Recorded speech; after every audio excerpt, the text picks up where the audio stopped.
we have seen large sample test for single mean. Here we will see large sample test for single proportion.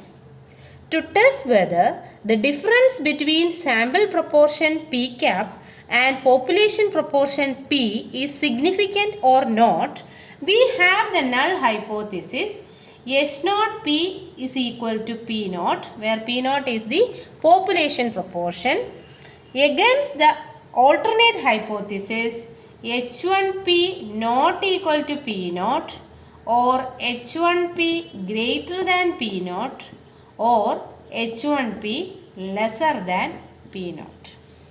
This is the two-tailed case, this is the right-tailed case, and this is the left-tailed case.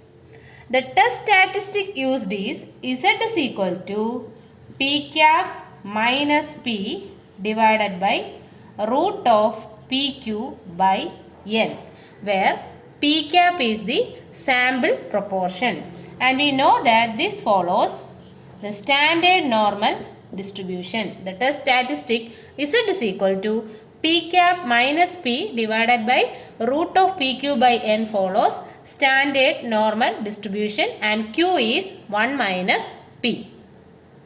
The procedure for this testing of hypothesis is the same as we saw in the earlier cases. Now we move on to questions to test whether the difference between P and P cap is significant or not. Our first question, a die was thrown 9,000 times and 3220 times yielded 3 or 4. Is the die unbiased at 5% level of significance? So we are given N is equal to 9,000.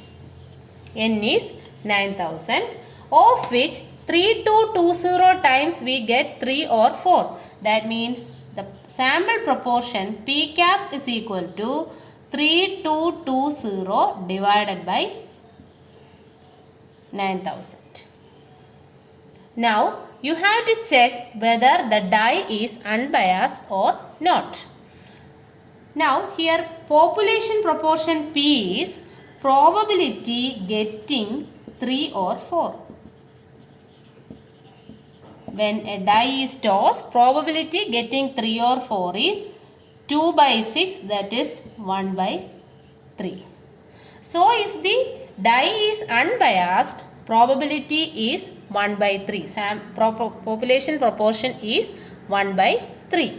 That means our null hypothesis is H naught P is equal to 1 by 3. If the die is unbiased, our null hypothesis is H naught P is equal to 1 by 3. Now we have to check whether the die is unbiased or biased. That means our alternate hypothesis H1 is H1P not equal to 1 by 3. We have to test H naught P is equal to 1 by 3 against H1P not equal to 1 by 3. Since it is a two-tailed test, we have to find Z alpha by 2. At 5% significance level, Z alpha by 2 is 1.96 from the standard normal table. Now we have to find the test statistics, which is P cap minus P divided by root of PQ by N. That is 3200 divided by 9000 minus 1 by 3 divided by root of 1 by 3 into 2 by 3 divided by 9000. When we simplify, we get this as 4.47. So our Z is 4.47 and Z alpha by 2 is 1.96. We have to make comparison between Z and Z alpha by 2, and then we will decide whether we have to accept H naught or reject H naught. For two-tailed test, we know that if mod Z is greater than Z alpha by 2, we reject H naught. For two-tailed test, if mod Z greater than Z alpha by 2, we reject H naught. Here it is true. Mod Z is 4.47, which is greater than 1.96. Therefore, we have to reject H0 and we have to accept H1. So, rejecting H0 and accepting H1 means we are accepting the fact that H1P is not equal to 1 by 3. That means the coin is biased. Our conclusion is the coin is biased. Next question. In a city, 17.26% have certain eye problems. In a year, a sample of 640 persons were selected and 63 are found to have the same eye problem. Do the data reveals that persons with eye problem have decreased at 1% level of significance. Here we are given n is equal to 640. A sample of 640 persons were selected and 63 are found to have the eye problem. So our sample proportion P cap is 63 divided by 640. P cap is 63 divided by 640. And the population proportion P is given as 17.26%, that is 0.1726. Now we are asked whether the data reveals that persons with the eye problem have decreased.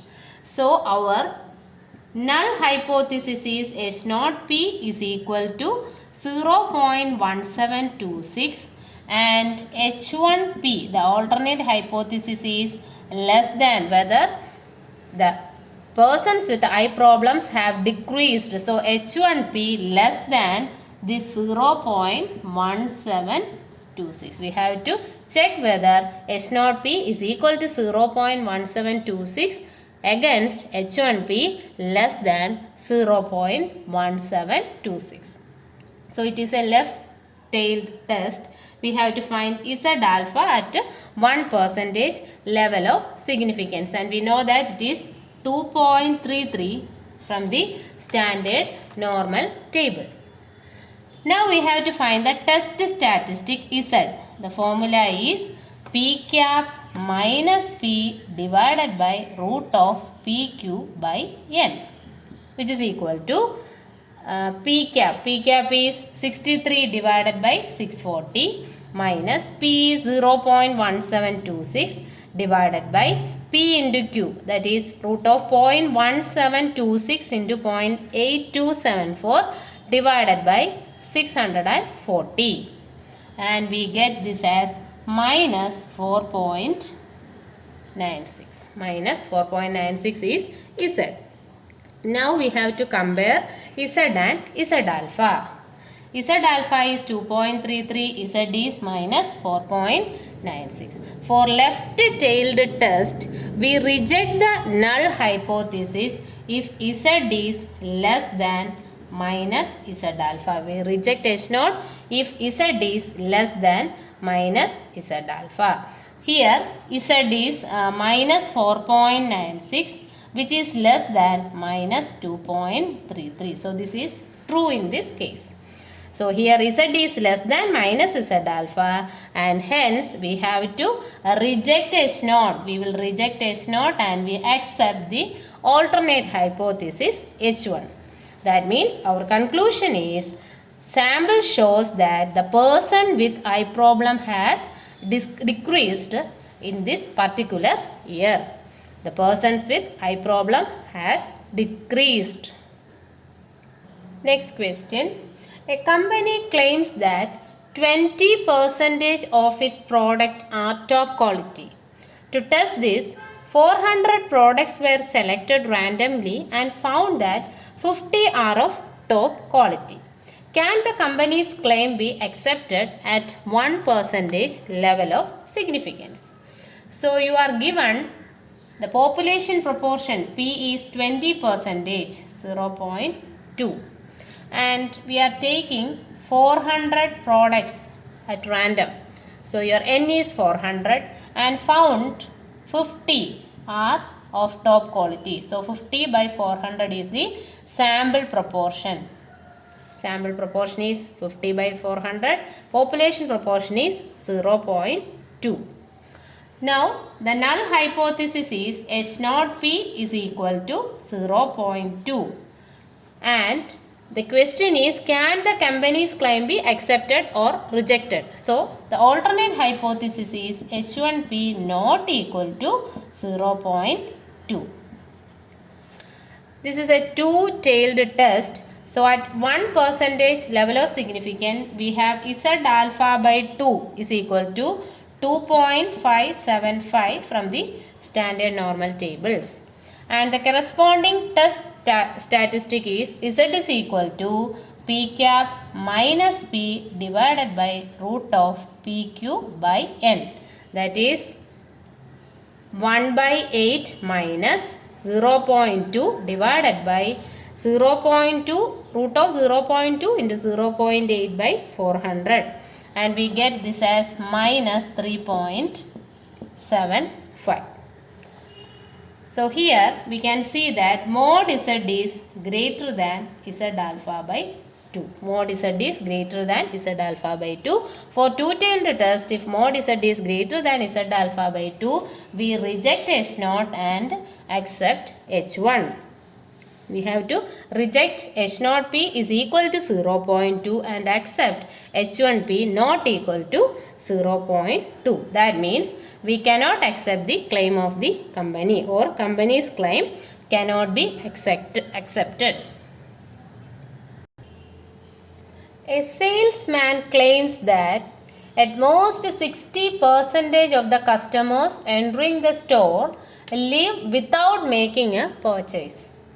A random sample of 50 customers showed that 35 of them left without making a purchase. Does this data support the claim of the salesman at 5% of level of significance? So, a salesman claims that at most 60%. So, the population proportion is at most less than or equal to 0.6. And a random sample of 50, n is equal to 50, which is a large sample, showed that 35, so our P cap is 35 by 50, which is equal to 0.7. So P is less than or equal to 0.6, n is 50, P cap is 0.7. So our null hypothesis is always H0P is equal to the population proportion, that is 0.6. Now the salesman claims that at most, so less than or equal to 0.6 is his claim, so that the alternate hypothesis is greater than 0.6. The alternate of P less than or equal to 0.6 is P greater than 0.6.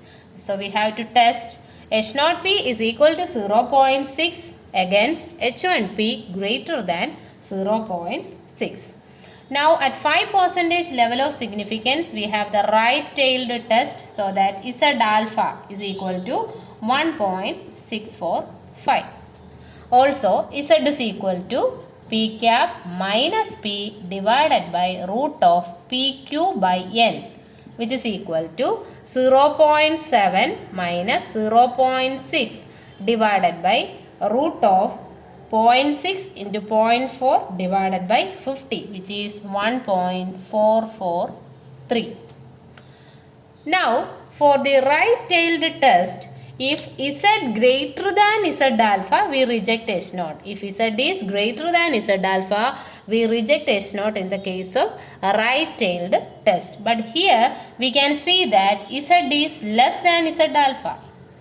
Here Z is less than Z alpha, and therefore we have to accept H0 and reject H1. We have to accept the null hypothesis. Accepting the null hypothesis means we are supporting the claim of the salesman. That means the data supports the claim of the salesman at 5% level of significance. Thank you.